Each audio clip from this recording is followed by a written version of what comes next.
So the recording is on, and today we will be looking at how to write the discussion chapter. Remember, we have 5 chapters, and this is the last of the chapters.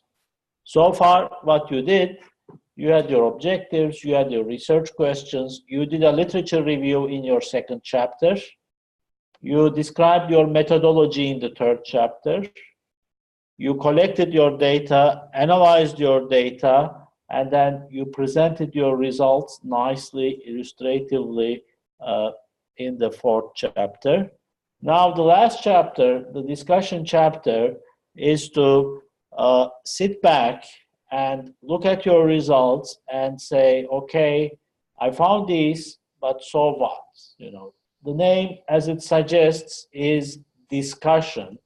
You are expected to discuss objectively, like, for example, with yourself, about some of the things. What are those some of the things? So we have here 5 subsections, as you see in the list, starting with answering the research questions, continuing then with managerial implications, assessment of the results in the light of earlier literature, limitations of the research, and ending finally with recommendations for future research.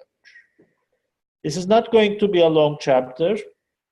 Well, the length varies from thesis to thesis. I've seen shorter and also longer than the suggested 7-8 pages, but I think reasonably you could be targeting 7-8 pages for this chapter. So let's go through these 5 items one by one. What is expected in each of them? Now, as this is the last chapter, you are looking backwards. You did your research, you find answers to your research questions, all good. But now we are looking backwards, and imagine that, imagine always the perspective of the reader. Having read so far 60 pages, 70 pages, the reader may not be remembering everything. So it's good to start this chapter with, under 5.1, a short section, a brief section, where you start with telling the reader, okay, what were the objectives of the thesis? What were the research questions?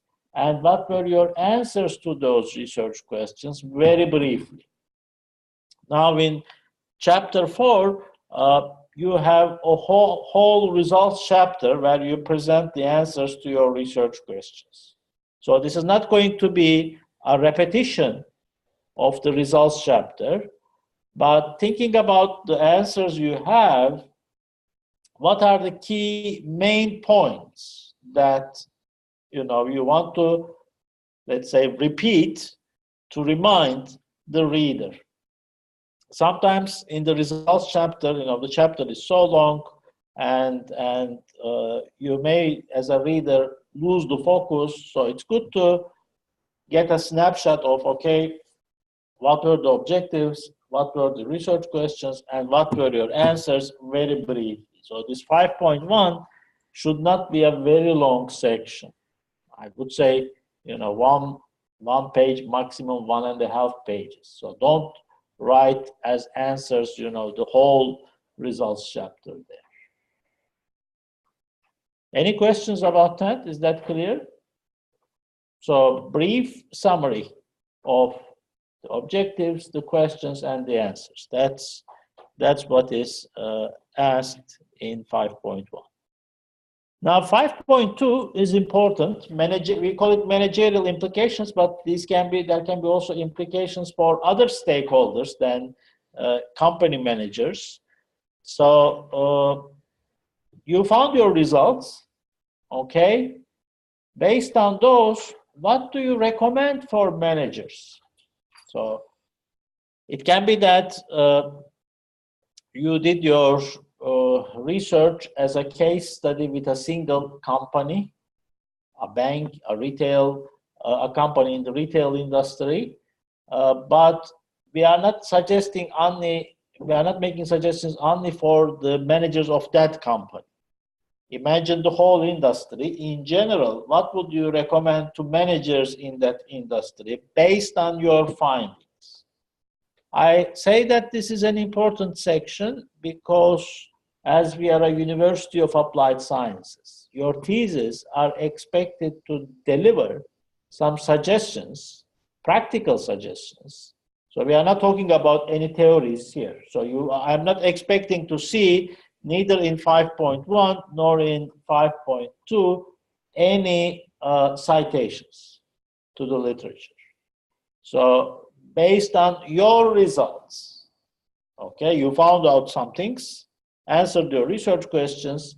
Based on that, what do you recommend?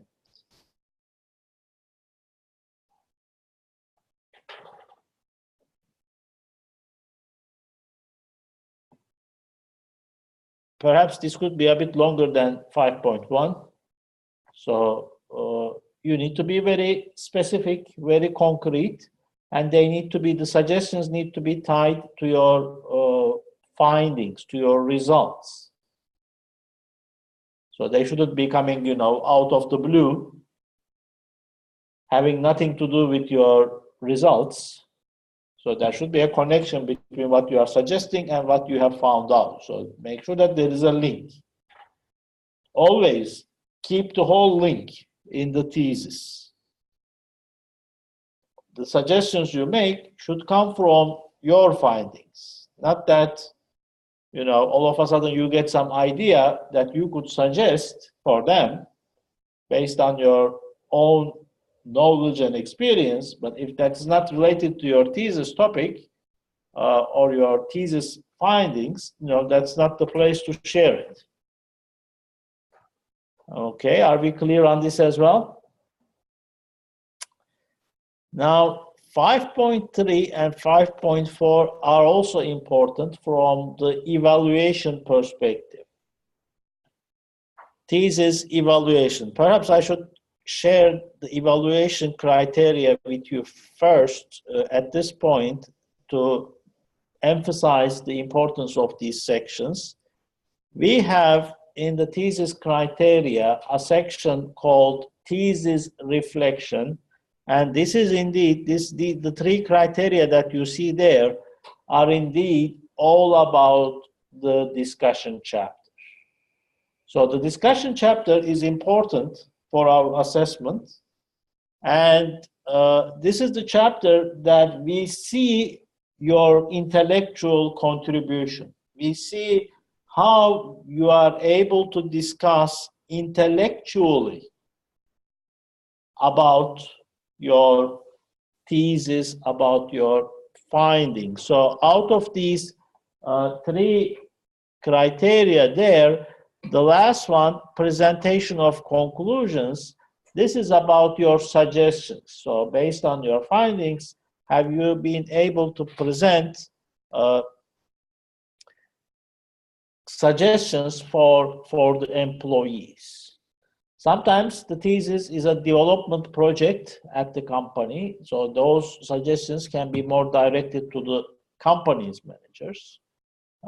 But otherwise, those suggestions could be for managers in the industry in general or also other stakeholders. Policymakers can be one type of other stakeholders, or other actors who could benefit from your thesis. So for the grade of 5, in the presentation of conclusions, we say that it says that the presented conclusions are innovative further actions and development proposals that develop the professional field industry. So are you able to come with some good suggestions? That's the key keyword there. Now, the first one, dialogue between key results and the theory, this is about 5.3. This is about assessment of your findings in the light of earlier literature. And the second one, reliability of the work, that's about 5.4, the section called limitations That's where you will be looking back and discussing about, okay, everything is over now. In chapter 3, under the methodology chapter, you had a section called verification of findings, where you mentioned about what you will do to ensure that you achieve valid and reliable results. In this section, in 5.4, now everything is over. You promised what you would do, but now looking backwards, how do you see you have achieved the results? How do you see the validity and reliability of your findings? That's a discussion that we would like to see. And for the grade of 5, as you see there, the reliability assessment is thorough and the consideration is reflective and critical. Critical and reflective. Critical is always coming out for the grade of 5 in almost every criteria. In this situation, it means that you are discussing objectively. If you read 5.4 saying that the results are highly valid, they are highly reliable, I did a great job, all painting a very colorful, pink picture, well, it's not very critical. You need to be objective. There may be some issues. What were the issues that you think objectively may hinder the validity and reliability of your findings? I mean, every research has limitations. There is almost no research without any limitations. And if you read the articles, you've been reading journal articles for your thesis, you will see that at the end in the discussion section of almost every article, there are some limitations. So if you don't mention any limitations, saying that, oh, I have no limitations, then that's a sign that maybe you didn't think enough. Okay, so let's get back to the assessment of your findings in the light of the earlier literature. So what are you going to do there? Now, you reviewed the literature, right? Chapter 2. And you found, based on your empirical study, some results. That's in chapter 4. Now, you need to compare your results with the earlier literature. That's what you do in section 5.3. How you do this comparison? So this is a section where I am expecting to see citations. So when you are comparing with earlier literature, don't just say that earlier literature said that, this should be like this, but I found out that this is like this. Don't just mention it like that. Be more specific with proper citations. Don't say earlier literature, just mention who exactly mentioned that it should be like that. So use a lot of citations in this section. And it isn't only that you compare and you say that, okay, my findings are in line with X, Y, Z, or my findings are different from X, Y, Z, but then it's to discuss. Remember, this is the discussion chapter. You need to further think about, okay, what does that mean? Why do you think that your results are different than what others have found before you? What may be the reason? Can it be that earlier research, what you are comparing your findings with, was done in another context? Is it because you are doing it in a different context that you get different results? So let's say if the citation, the source that you are referring there has made the study in the UK, and you did the study in Finland, is it because of the difference of the country that we get different results? Maybe that earlier study was done in a different industry than the industry that you are doing your study. Is the difference coming because of having a different industry? So you need to think about, when you say that there are differences, okay, why do you think are those differences coming from? So it's not only speculation, but I also hope to have some answers, some reasonable answers, thoughtful answers. So think about, you need to think, and you need to reflect your thinking into words in this chapter. And taking, of course, a critical perspective means also that you may also assess here, especially the theoretical framework that you use. So you have used one theoretical framework. How suitable was it for studying your topic? Were there some, so let's say, remember our analysis, especially qualitative data analysis. We said that in qualitative data analysis, we use the coding for the analysis, and we use the codes coming from our theoretical framework, right? But then when you analyze the data, you find out that, okay, there are some other things which are not included in the theoretical framework, so there can come some new codes, as we saw in the Excel example earlier weeks, that there can come something new related to the theoretical framework from your empirical study. And this is also the place where you should discuss about this.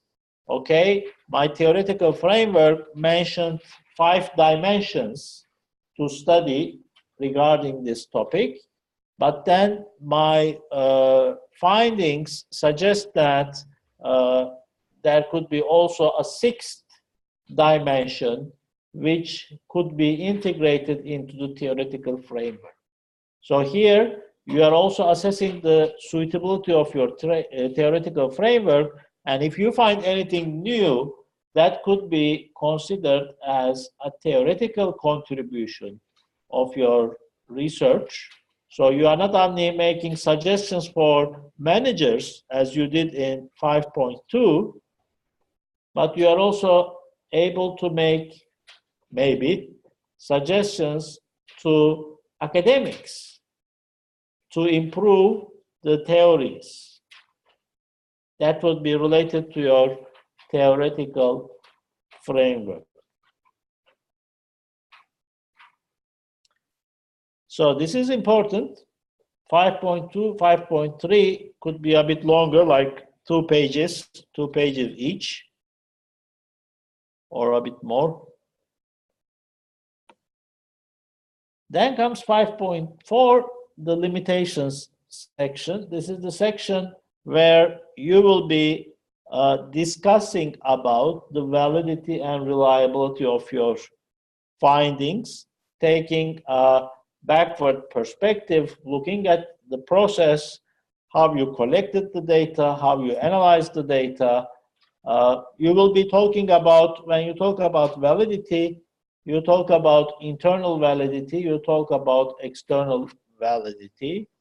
There may be some overlaps with the verification of findings chapter. So I suggest that you take a look at that chapter section when you are writing this section. And in doing that, make sure that you are not just copy-pasting and repeating the same things. Even if you may be repeating a bit, make sure that you write in different words. So take an objective perspective. Don't exaggerate in any direction, saying that, you know, if I read that, oh, the results are highly valid and highly reliable and no limitations, well, you know, that's not the best of the thesis. And on the other hand, I wouldn't want to see as a section which says that the results are not valid at all, the results are not reliable at all, taking the opposite view and criticizing everything that, okay, these results are not worth reading. That's hopefully not going to be the situation either. Take a neutral, objective perspective.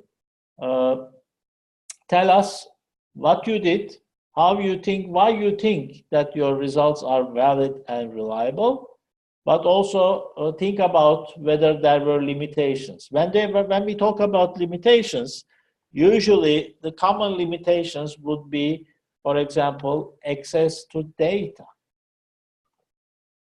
Sometimes, okay, you may not access the right people for interviews, for example. Okay, you may find the right person, but the person may be very busy, and they may say, "Sorry, I don't have time to have an interview with you."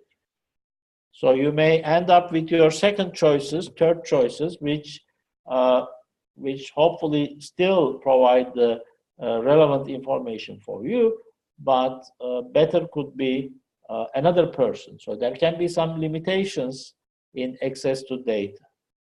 Or if you want to study some documentary evidences from the company, and the company says, "No, sorry, we cannot share with you those information," that's also a limitation in terms of accessing to data. You shall be discussing here about the generalizability of your findings. That's external validity. To what extent can you generalize your findings? Are your findings only about the company where you did the study? Or can they be generalized to all other companies in the same industry, in the same country, in the world, in Europe? To what extent can we generalize your findings? To all companies in all industries?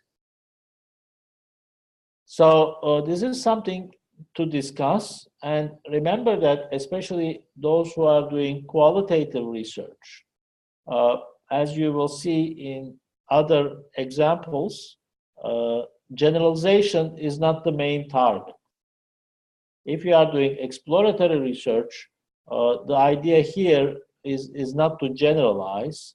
So it's more to, and be honest there, there's nothing wrong to say that the idea is in qualitative research, and of course supporting with relevant methodological citations, that you are not aiming to generalize. That's more for quantitative research.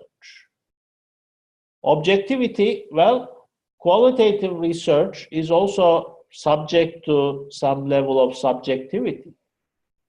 So we saw how we analyze the data using Excel. And of course, if we give the same Excel sheet to two different persons and say that, okay, please analyze and tell us the answers to the research questions, we may expect that there may be some differences of these two persons' answers, because we have our own mindset, our own lenses, how we look at the world, which are different from each other. So we can be subjective in our interpretation of the same data. We look at the same data, but we may think different results from the same data. So there may be naturally some level of subjectivity in analyzing qualitative data. So this is all mentioned in qualitative research methodology literatures. So I'm sure that when you read those, you will be also able to support your sayings with the relevant literatures. So out of these sections so far, I would say 5.2, 5.3 They should be a bit longer. 5.4 comes third, and 5.1 comes last in terms of the length. And we are almost there. The last section is recommendations for future research. That's usually how we finish the thesis. Now that you have done a very good job in doing your thesis, in having answered your research questions, it's also time to think about some avenues for future research that you would recommend to others who would perhaps be interested to continue from where you left. Okay, you did this research, but then if somebody else, let's say next year, some master student wants to do similar research, okay, if I am here discussing about that person's research plan, and I realize that, oh, this is similar to an earlier year student's thesis topic, what I do is that I don't let that student to start think about and come up with the same kind of thesis that you have done, right? So I say that, oh, read last year's thesis. There are some suggestions at the end how further research can be done. Look at them and design your thesis proposal taking those suggestions into account. They help you, you know. That's how we also find our thesis topics. My suggestion to students is always that read the articles at the end that are of interest to you, that you think are close to your thesis topic. And at the end of every article, there are suggestions about, okay, what can be researched further? You know, don't reinvent the wheel.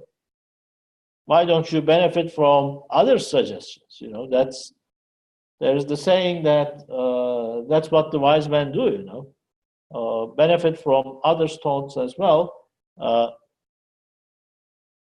versus trying to, you know, develop something from scratch by yourself. So here, what I am after is, this is also going to be not so long, what I am after here is at least 3 suggestions. So don't make only one suggestion for future research. 3 suggestions, and these suggestions should be linked to what you did, you know. They shouldn't again be unlinked or out of the blue versus what you have been doing in your thesis. And some quite common suggestions that may help you are, especially those who have done qualitative research, they can suggest similar research in other contexts. So in other industries, in other countries. That is one way of suggesting future research. Another, again, for qualitative researchers is that you found some things, but perhaps those could be tested in future research using quantitative methods. So that would be another very, let's say, typical suggestion for future research. And these apply to almost all the qualitative theses. We said that this is an important chapter in the assessment of your thesis. So if you want to get a 5, make sure that this chapter is of high quality. It shows, it reflects your expertise, your intellectual capabilities to think. So that is important for to take into consideration. But it's not always easy, because I know that, you know, students, sometimes they are in a hurry. We discussed about last week one quantitative thesis. I remember it was Libin asking me, okay, you know, you've been the supervisor, haven't you told the student that these are, you know, these are not right? But of course, Sometimes, for some reason, you may be ending your study rights. There can be some other reasons. You may be in a hurry, and in a hurry means that being the last chapter, this is the chapter that will suffer from your hurry. So it needs energy. This chapter, though it's short, it will perhaps demand more energy than any of the other chapters, because you need to really sit down and think about what your results mean. That you can make suggestions for managers, that you can compare with earlier literatures, that you can also try to think about your thesis process, the empirical study you made, what were the issues related to validity and reliability. So it needs some thinking. In that respect, that can be a bit challenging. And this is also the chapter that we will be really closely looking at when assessing your thesis. So this will be one of the, especially the committee will not read the whole thesis, but if they will read something, of course, the description page they will be reading, but then they will be looking more closely also to this chapter. So I emphasize once again the importance of this chapter. And having said this, finalizing the presentation, now I suggest that we take a look at the discussion chapter of the thesis of Nina Porone.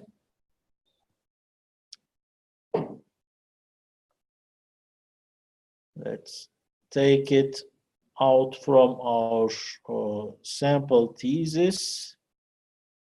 So we have the sample thesis here, and under that, let's take the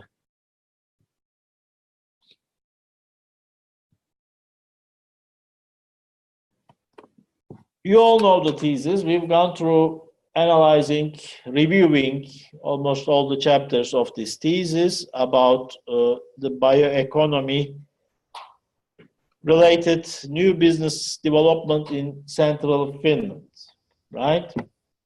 And now, if I'm going to make my analysis, before going into the chapter itself, I look at from the outline.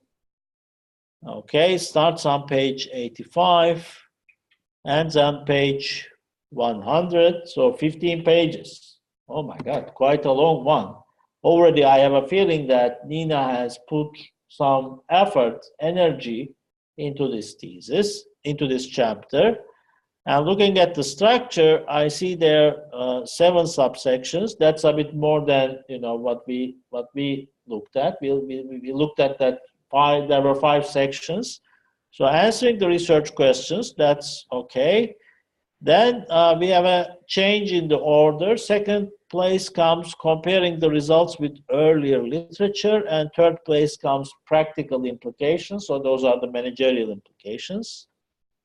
And then she has theoretical contributions, which actually could be joined or merged with 6.2, comparing the results with earlier literature. What she has done, she has separated comparing the results with earlier literature and theoretical contributions. They could be in the same section. And, it's a matter of style.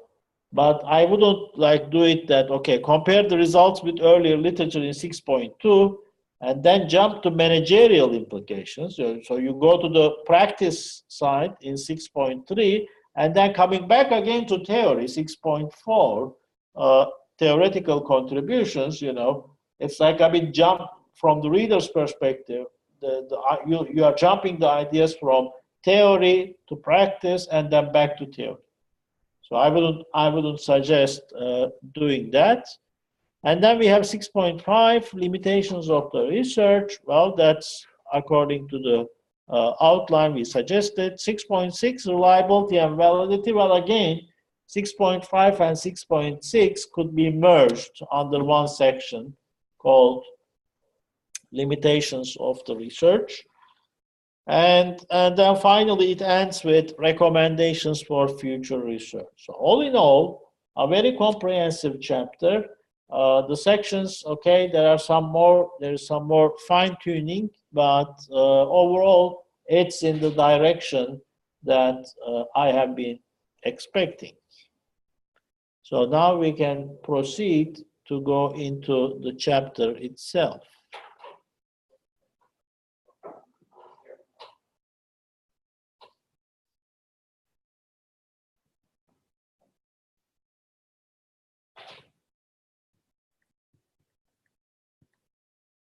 So here starts the discussion chapter. So it starts with telling us about what was the objective, and then it presents the research questions, and it tells us about how those questions have been answered. So this is like not answering the research questions, but this section could be also under answering the research questions. So it's doing, in a different style, what it is expected to do. So it starts with reminding us what were the objectives, what were the questions, and how they were answered. And then comes 6.1, where we see the answers to the research questions. This is about 2 pages long. Now, I'm not going to go through the whole detailed version, but what I notice here is that she is giving some answers, especially related to the strengths and weaknesses, but she's not answering every sub-question here. So all the sub-questions are not answered. That's my feeling. There is 2 pages, and we see here that she's identifying like what are the strengths.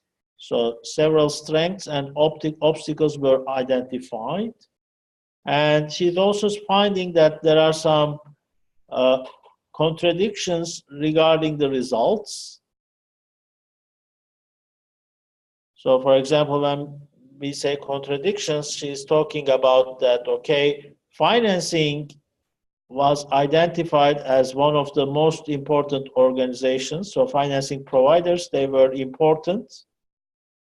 But at the same time, they were also the biggest obstacle. So they were highly important, but they were also the biggest obstacle. So these kinds of contradictions she's presenting. She's taking a bit of a different perspective than the presentation of her results. So in 2 pages, there's a lot of text, no citations. That's good. You shouldn't have any citations here, but I don't see the results. It's not like a summary of the results chapter. So I wonder, are they really the answers, or is it just a discussion about the answers? Now, in section 6.2, comparing the results with earlier literature, I will also look into 6.4, theoretical contributions, in the same under the same umbrella as they are close. So we start seeing citations here. We start seeing comparisons with the earlier literature, and we start seeing discussion about if there are some deviations, why those deviations are occurring.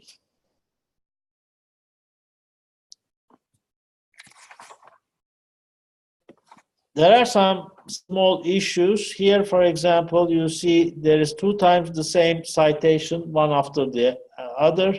So this Launanen and Viitanen, we see the same citation coming on the same page.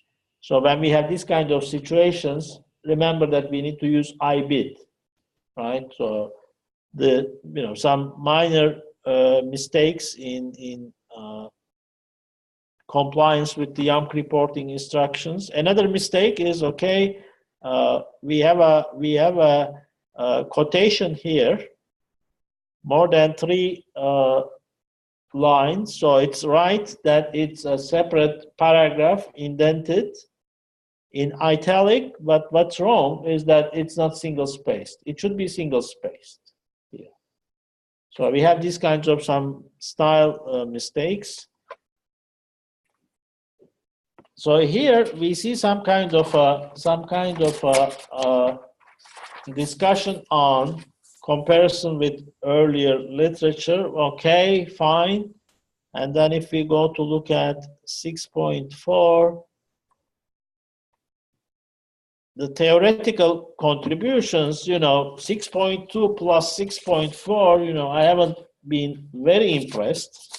And 6.4, it's one page, and all she's saying is that, this research did not aim to contribute to theory. It's an exploratory research, and master level thesis. They are not expected to make theoretical contributions. That's spared for doctoral thesis. So what I read here is that, okay, it doesn't have any theoretical contributions. Oh my God. Why do you need to write it then?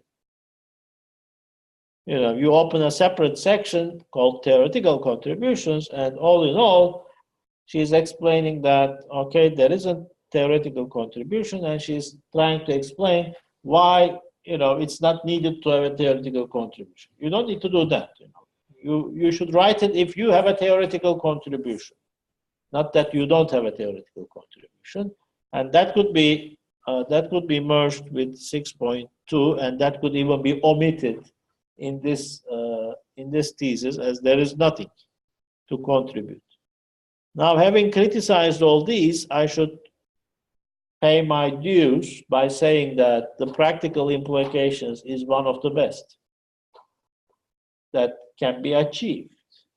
So that is what we are, giving value for, as this is a University of Applied Sciences. So let's have a look at, oops, where did I go? Let's have a look at the practical implications of this thesis. So she's identifying very clearly, very specifically, set of suggestions for different kinds of stakeholders. So here, come the suggestions for all cluster group common implications. So these suggestions are for all the cluster members. The suggestions here are for companies and quite specific suggestions.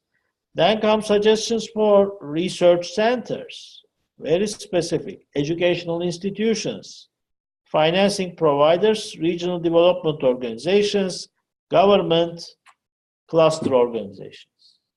So very diverse for all kinds of stakeholders who may benefit from the thesis, and the suggestions coming from the thesis, very good, many diverse suggestions for all kinds of actors from this thesis. So the practical implications chapter, which is a longer section in this chapter, is, I should raise my hat to say that is very good, excellent. Okay. Let us continue with limitations of the research. So I would, as I said, also merge it with 6.6, the validity and the reliability section. And here, again, we see there can be some citations in the discussion. So we see that she has some citations. So we see Simons, and then again Simons. So 2 times in a row. Second time it should be used with IBIT. There is a discussion about generalization. There is a discussion about subjectivity. These are the limitations that are mentioned about the thesis. There is no limitation related to data collection. She has collected primary data via 14 interviews, which is highly rich. And then related to reliability and the validity, she's providing in 2 pages a discussion on why she thinks the results are reliable and valid. Finally, she's ending with a section on recommendations for future research, and she's making quite a number of good suggestions. So she is suggesting, for example, that there could be future research aiming at identifying concrete products, services, and business models for the bioeconomy-related business development. So that's one suggestion. Another suggestion is regarding manufacturing in the region. That there could be that future research could look into identifying potential partners for some of the key companies in the region. So what kind of cooperations possibilities would forestry and agriculture have? So there could be a research on looking at the potential synergies between forestry and agriculture industries. And then another research, as we said, there can be different contexts. So she's saying that somebody could explore the bioeconomy concentrations in Joensuu and Seinäjoki regions, which are also in Finland. That is one suggestion. Another suggestion is an understanding of customers, and especially customers from the textile industry. So she's saying that there can be potential for new forms of new bioeconomy product development. Also, lack of knowledge from customers. So what do customers, there are some questions here that she's suggesting to answer. What do customers want and need in India, in China? What could Finnish bioeconomy offer there? How to increase bioeconomy products appeal to consumers overall? So she's making some suggestions there. And then Sari may remember this. She's making suggestions also to compare the bioeconomy cluster of central Finland to some European bioeconomy clusters, and giving example, actually, the Karlstad region paper province. Does that ring some bell? So, she's providing a number of future research avenues as suggestions. So I think this section is also quite a good one in this chapter. So any questions related to how to write the discussion chapter? If not, then I will move to talk about the description page, where you will be writing the abstract of the thesis. This is the page that you write the last. After everything has been finished, you go backwards to the beginning. I think it's page number 2 on your thesis. You will be writing the description page. Let's have a look at that.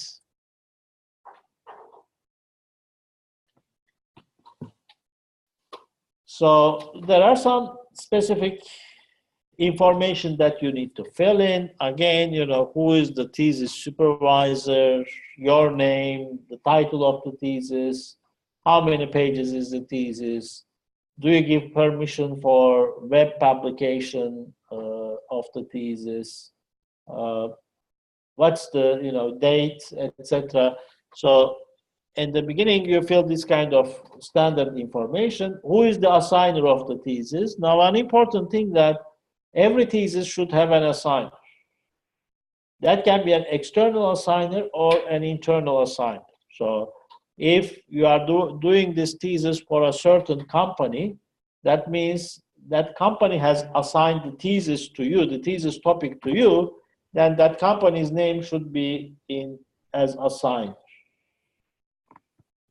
If there is no such company, there will always be an internal assigner, and that will be called YAMC Center for Competitiveness.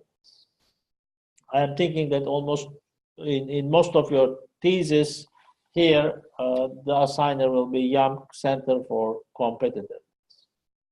If you think about the case of Sari, okay, she will be having a case company in her thesis, but it's not that the company has assigned the thesis to her, so she's not going to write the name of that company as assigner for the description page. She will write YAMC Center for Competitiveness as she's doing the thesis for her own interests.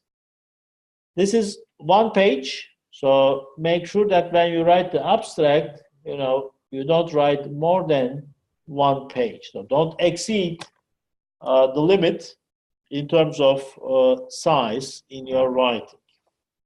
And as mentioned, this is the last page you write. Again, you may face the same issue that, okay, you are tired, let's write this page and let's finish it. And on the other hand, remember that this is the page that the thesis committee members will read very carefully. So make sure that you spare enough efforts. And unfortunately, sorry, you have a second problem. You'll need to write this page not only in English, but also in Finnish. So your thesis will have two description pages, one in English and one in Finnish. And so you need to give double the effort, even more than double the effort, I would say, because it's not so easy. You're not just going to translate word by word from English to Finnish. You need to think how to write similar ideas in Finnish, which may require that you write separate sentences, not exactly one by one, which gives the best of the meaning. And remember that, unfortunately, all the thesis committee members, they are fluent Finnish speakers, except me. So in that respect, they will be reading the Finnish description page, naturally. So make sure that that is perfect. So when I said perfect, it should be perfect also in terms of language. Now, during the thesis process, you will get support for language. I suggest that once you have written the literature review and the introduction chapter, so when you have 2 chapters already of your thesis written, you will be sending your thesis for language support to Hannu Rynenen. I have put here his name as Hannu.r. Let me write the full name. I don't know why I have written Hannu.r here. Hannu Rynenen. He is the person who takes care of the language support for our program. So here comes also his email.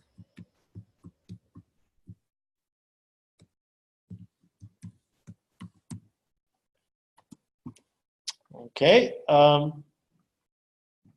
So you will send, when your, let's say, introduction and literature review chapters are ready, you send that manuscript to him, and he will not read all your thesis and check and correct all your mistakes, no. But what he will do, he will read some sample pages. So out of your, let's say, 30 pages that you sent, he will read maybe some 10 pages, and then he will give you feedback about what kinds of mistakes you are doing repeatedly. And then he will ask that you make similar corrections. So it's good that you send the thesis in an early stage, because we may be making the same mistake over and over. In that respect, it's good that you are aware of the mistake at an early stage, so that in the rest of the thesis you don't repeat the same mistake. So that is one part of the language support. But then when the whole thesis is ready, then at the end you will send the abstract to him. And I suggest that Sari sends both abstracts, the English and the Finnish, because those, they need to be perfect. And don't send them before your supervisor has given you feedback. So the version that will be sent should not be any more content-wise changed. So when you get the feedback from Hannu, you make those corrections, and then that will be the final version.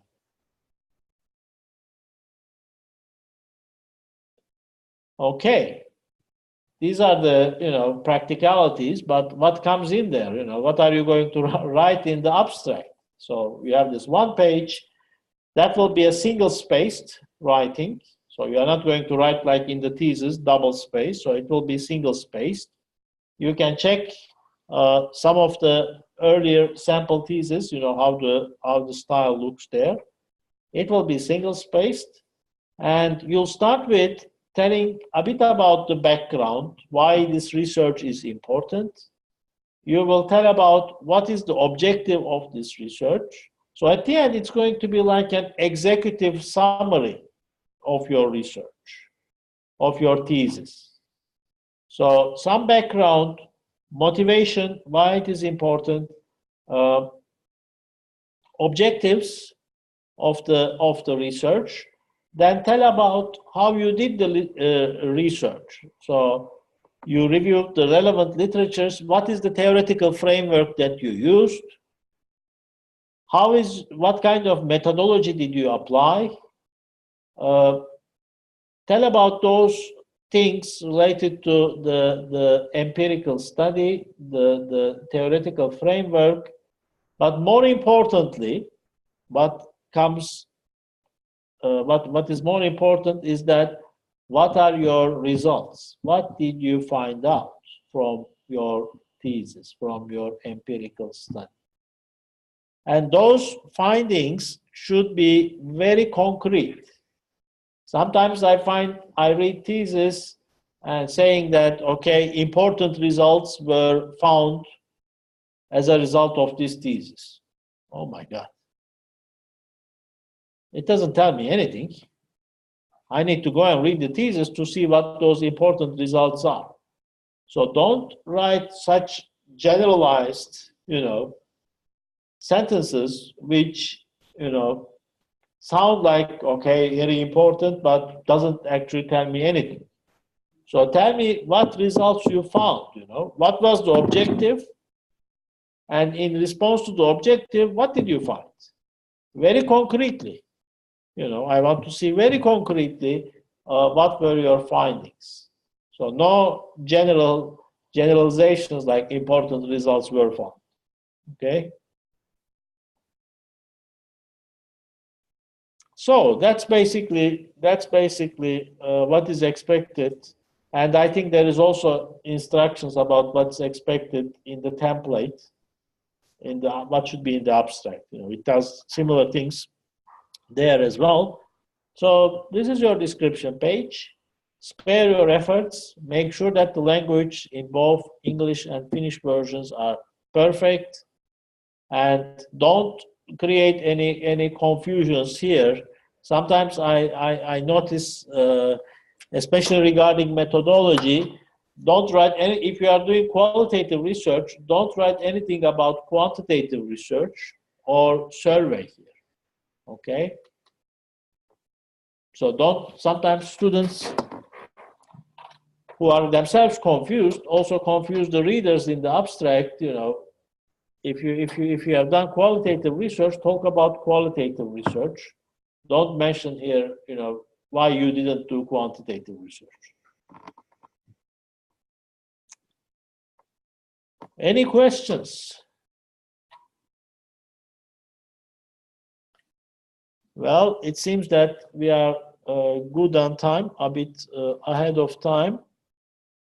So we will end this section and have a break for 15 minutes. So let's be back at 10:25.